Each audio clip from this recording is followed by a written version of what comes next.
The court has before it the petition to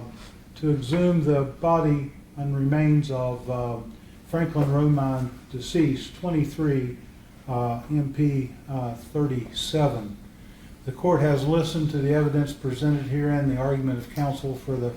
prosecutor for the state of West Virginia. The court is impressed with the detail and the specificity in which the officer, Detective Sergeant, testified today in terms of the investigation of this homicide that occurred in the 1970s. The court has listened intently to the description of the alleged build of the perpetrator, vehicles used, matters like that, and also, of course, the DNA analysis that occurred, the availability of the deceased individual being in Canada, being returned from Canada after he passed away, and the court believes that the amount of work that the law enforcement has done in this matter is impressive, actually, to the court as I review these facts. The court also say that the court believes there is an importance to trying to resolve what we typically would call a cold case, in that if these results would not be as perhaps some are expecting, that they would still be able to continue investigation on other leads and would bring a substantial part of the case more in focus, and therefore the state has an important basis both to exclude and to include people that might have been prospective defendants or perpetrators of this heinous crime. The court has reviewed the petition, has heard the testimony of the Detective Sergeant Major here, and the court finds the petition well taken. The court finds that the body has been identified to the court to be in the jurisdiction of Putnam County, West Virginia. And the court has not only received a verified petition, but also testimony of the Detective Sergeant today as it relates to the facts as he's seen them, as he based his testimony based on known facts or things he reasonably believed to be true. The court has in fact received a 2-page document from Victoria Hamilton, Shirley Hill,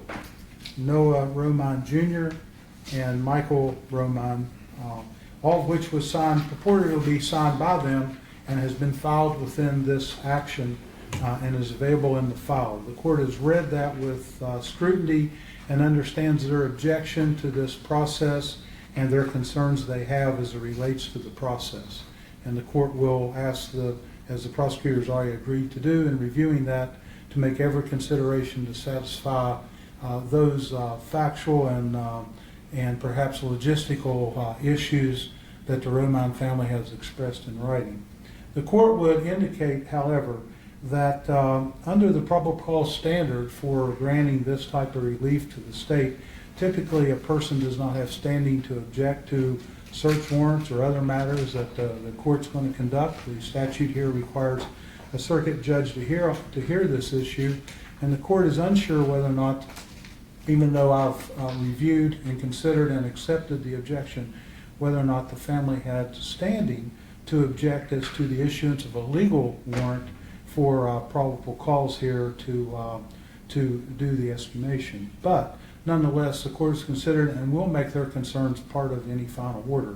The court finds, based upon the information testified here today and represented to the court as well as the petition filed herein, that probable cause has been established for the purpose of exhuming Franklin Romine here in West Virginia. The court believes there is substantial connection based upon the evidence of the officer here that would grow more than a mere probable cause, would cause the court to believe that they have in fact very narrowly, before they took such a step to exhume a body, have meticulously decided in investigating the murder of Sharron Prior that they've developed DNA evidence, they've developed location information, they've developed automobile information, body and build information relating to the decedent, and the court believes that given that there's sufficient cause here to order that the body be exhumed, and that information for DNA purposes that needs to be retrieved will be permitted.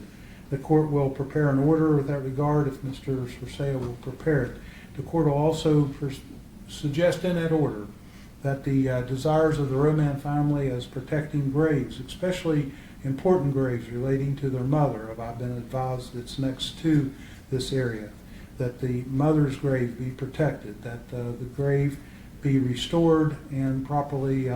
placed back after any of the work that this court is required to be done, and that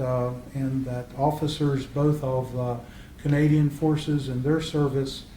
as well as the FBI and the state police take great care to protect not only the sanctity of the grave that are located in this area, which is Piney Grove Cemetery, which is a nice calm spot out on the ridge, and I don't want it more disturbed than necessary, but it is the court's opinion that this has to be done.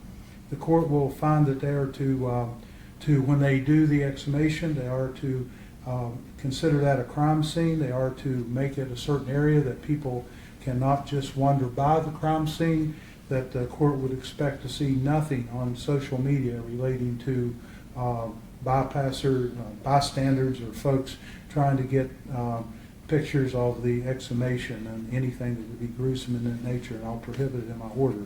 But the court will require it to be secured as a crime scene, and that the ultimate results of what is found, Mr. Sorsea, be filed in this case, so that the order of this court could be justified in the extent that this is actually the perpetrator that the Mounties are looking for, or the other officers there in Canada that are looking for. I want this to be concluded so there'll be a public file for this hearing, this petition, and any ultimate determination that they made, so a public record will be made of this matter.